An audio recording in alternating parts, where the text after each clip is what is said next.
Yeah.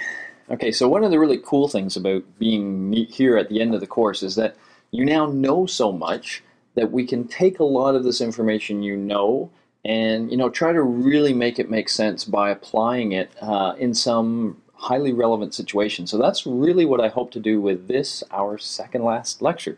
I want to talk about a post-traumatic stress disorder, a very serious issue that a lot of people face. And then I'm going to highlight a recent new approach to it.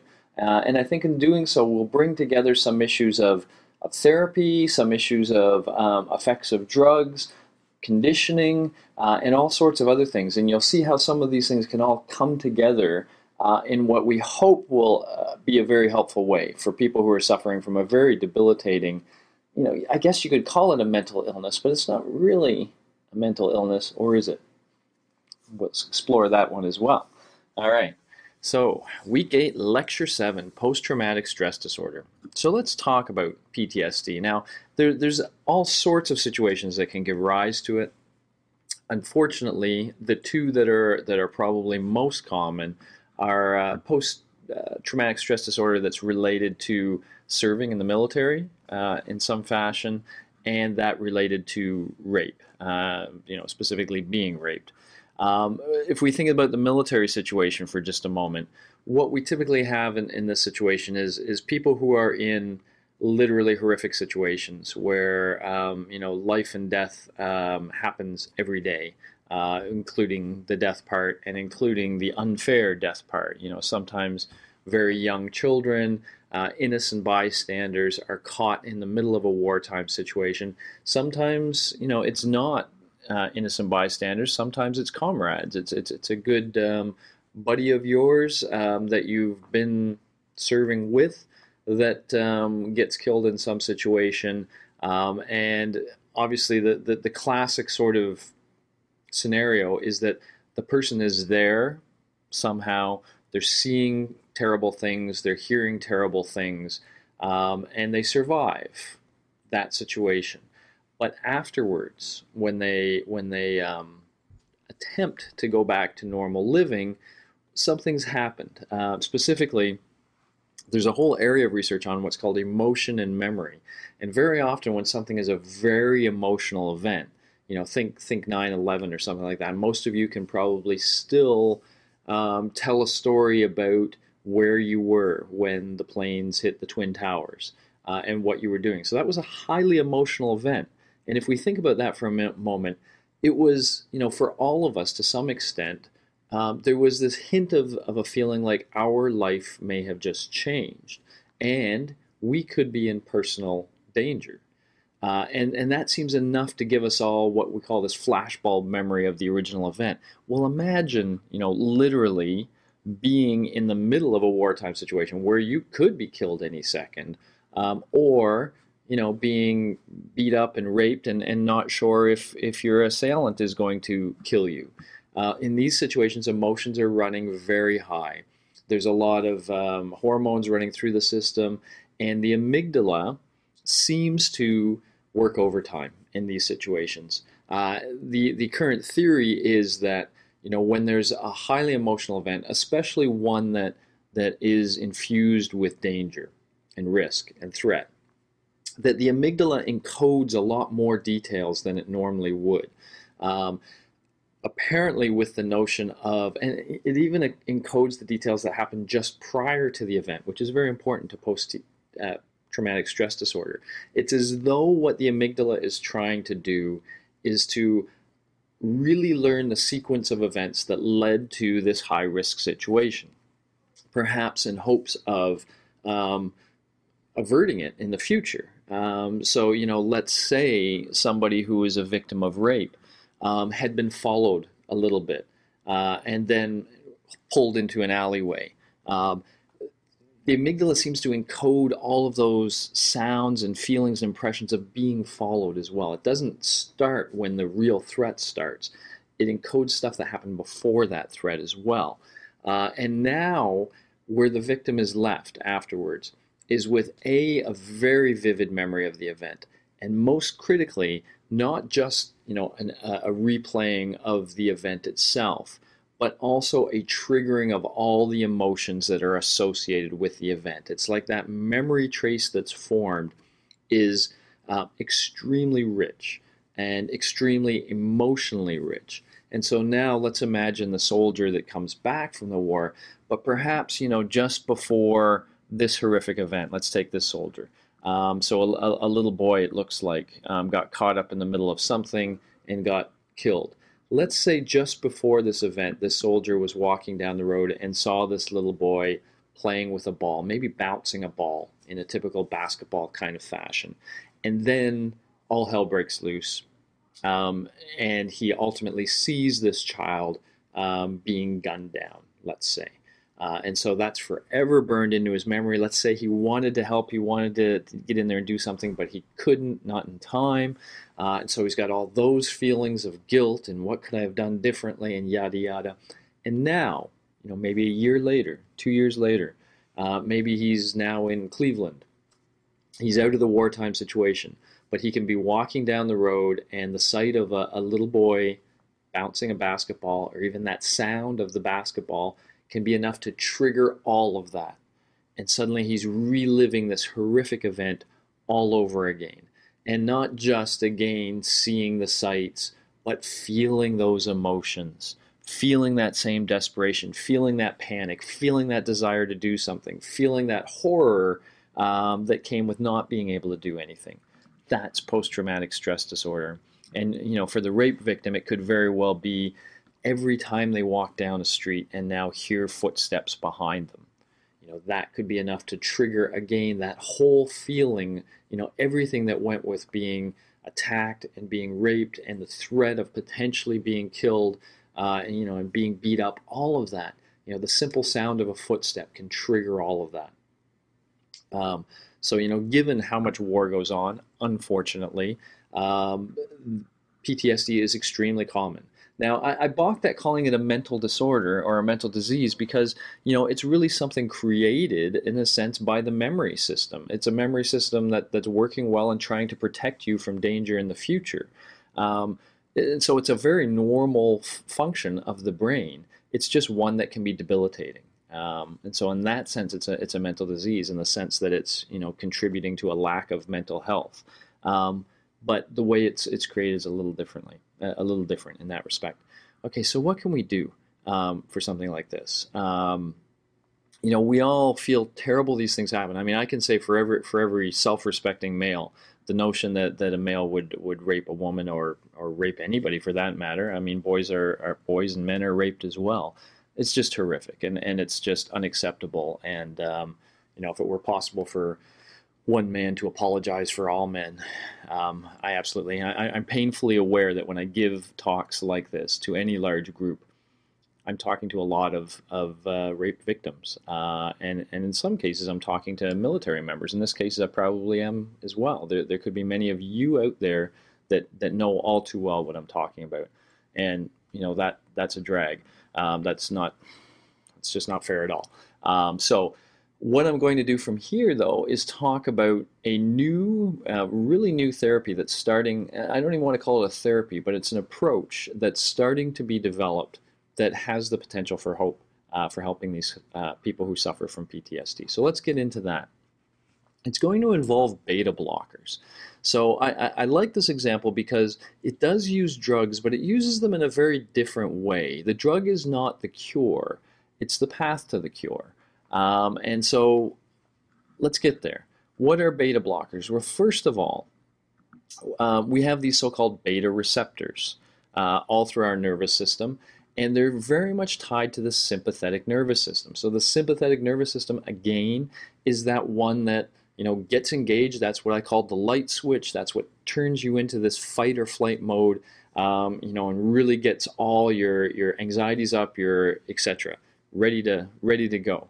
And this system also mediates responses to adrenaline, and adrenaline surfaces in every emotional situation. So there are these drugs called beta blockers. They block the beta receptors. And there's a lot of these actually right on the heart itself, because a lot of the sympathetic nervous system activity begins with the heart. It begins with the heart beating a lot faster, pumping blood all the way through your system, etc. But if you're on a beta blocker, that does not happen. The sympathetic nervous system does not kick in. In fact, your heart rate tends to be decreased on beta blockers. Your force of your contractions is lower, your blood pressure is lower. Essentially, you're relaxed in a sense. Beta blockers chill you out. But they don't just chill you out, they chill you out in the face of anxiety producing situations. So, just as one other example of beta blockers, some of my students, there's one in particular, but I won't mention his name, but he was very anxious about public presentations, speaking in public. But if you want to be a scientist, you have to do that. And if you want to be a professor especially, you have to do that. So he had to find a way to get over this. But what he would find is he would get in front of people, start speaking, and he would feel his sympathetic nervous system kick in. He would feel his heart beating. He would feel the sweat. He would feel the anxiety. And that would make him nervous. Just the fact that he was starting to feel nervous would make him nervous. And it would create this spiral of anxiety. He went to a doctor to talk about it, and the doctor prescribed beta blockers. And he said, just before you give a big talk, take one of these. And the result is you get up in front of people and that sympathetic response never begins. You don't feel the anxiety.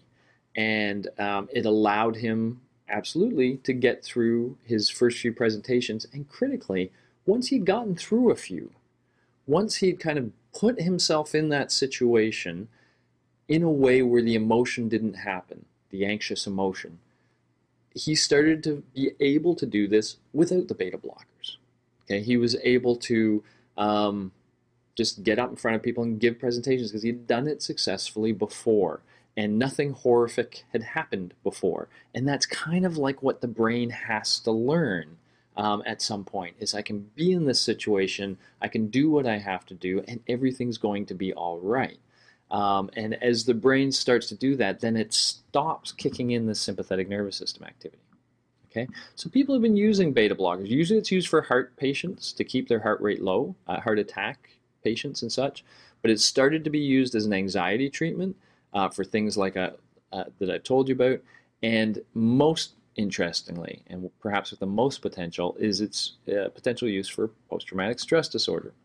So I heard about this experiment, or these experiments now, because they're starting to propagate, are sometimes billed as a way to erase bad memories. If any of you guys saw Eternal Sunshine on the Spotless Mind, I think that's what it's called, a Jim Carrey movie. The notion being that a couple were together, they break up in some nasty way, but the woman decides to go to this special doctor who can now erase all memories of her ex-boyfriend. So she's going to go through this treatment that's going to make every memory of him disappear, like she'd never met him, which he gets quite offended by and decides he's going to do the same thing. And then the movie gets really weird. It's Jim Carrey. But the idea there that you could potentially erase unwanted memories, this is sometimes billed as that, but it's not really that. That's what I want to be clear about. Let me tell you about the experiment. So, you see somebody with little things on their fingers. These experiments, the ones I know of, were initially performed in Holland, which is important because they involve the use of electric shock.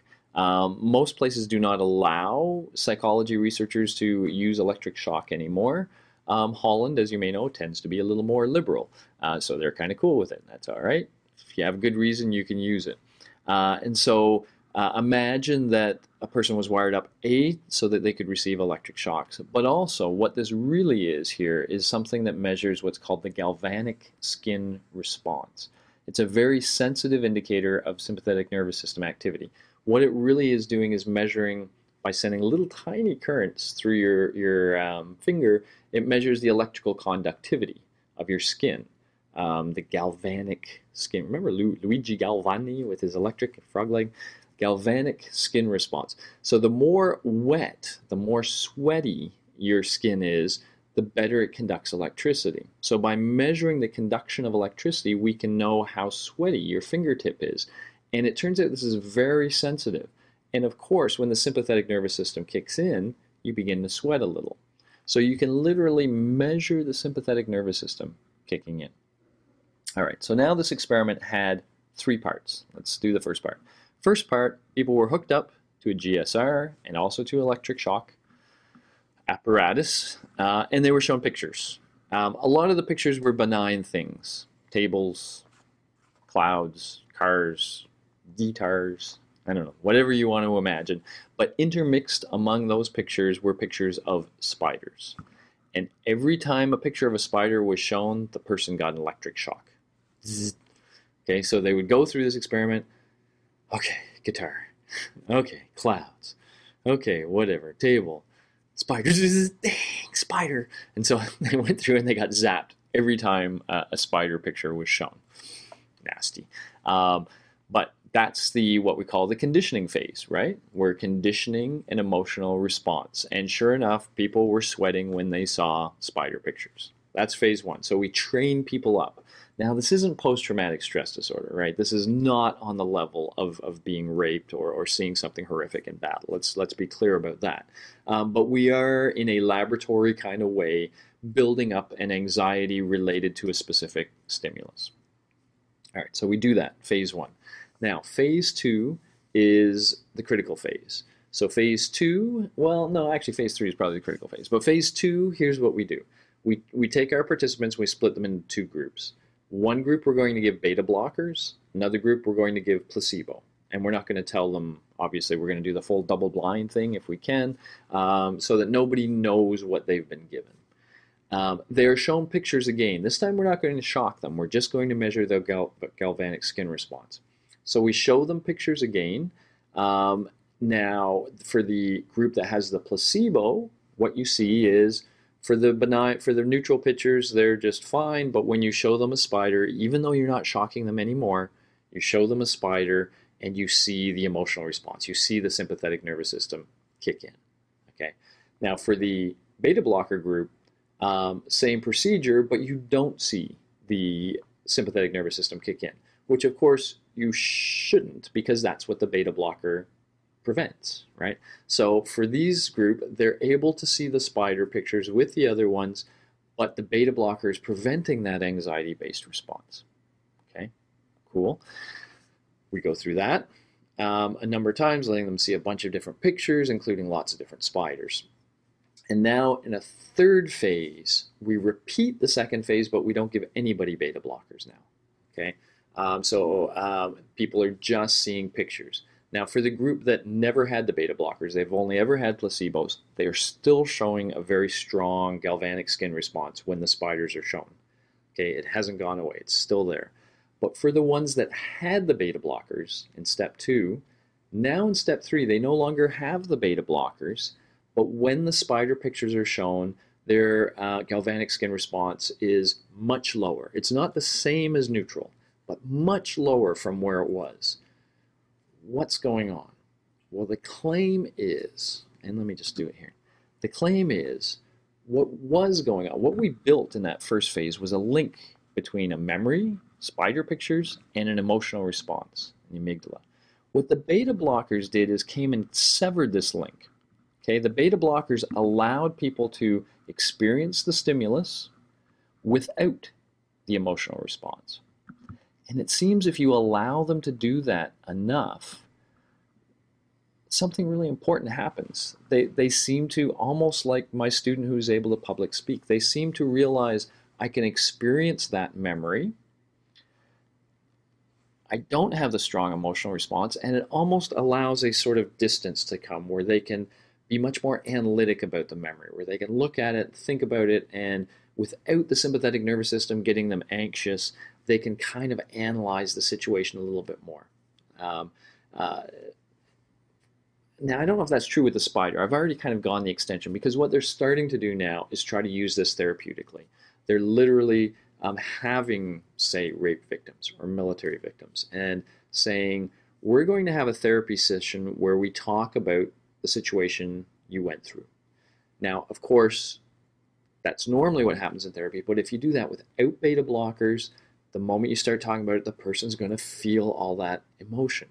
But if you give them the beta blockers, now they can talk about it in a much more sort of clinical way.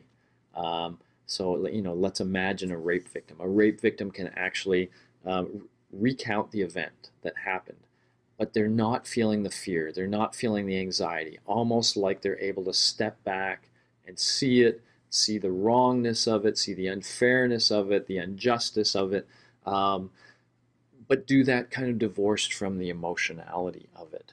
And early results seem to suggest that if you do that a few times, if you're able to go through the experience and experience any of the stimuli, so what triggers this in your real life? So you expose people to those triggering stimuli, but under beta blockers.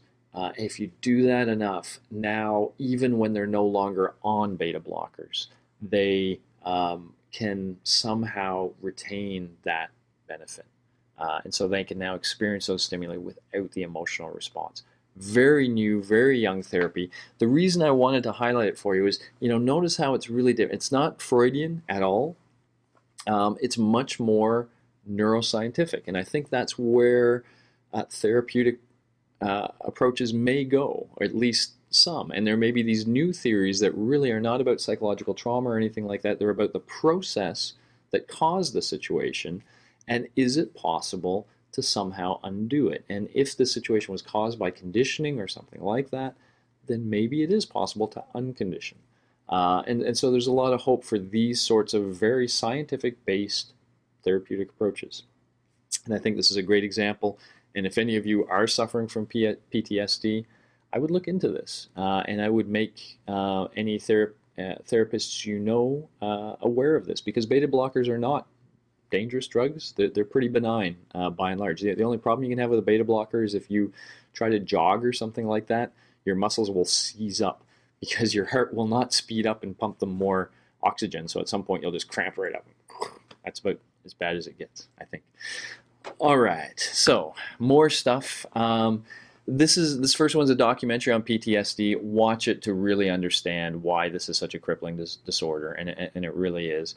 This is a little bit of discussion of beta blockers in general, and then this is this whole erasing memories kind of theme. So you'll see a little newscast with an over bubbly kind of woman talking to you about erasing memories, and maybe it's now possible. Yeah, I put that on to give you a sense of the hype, because sometimes there's some really cool psychological results that are hyped in a weird way in the public media. And so I just wanted you to kind of see that now that you're a little savvy to the reality.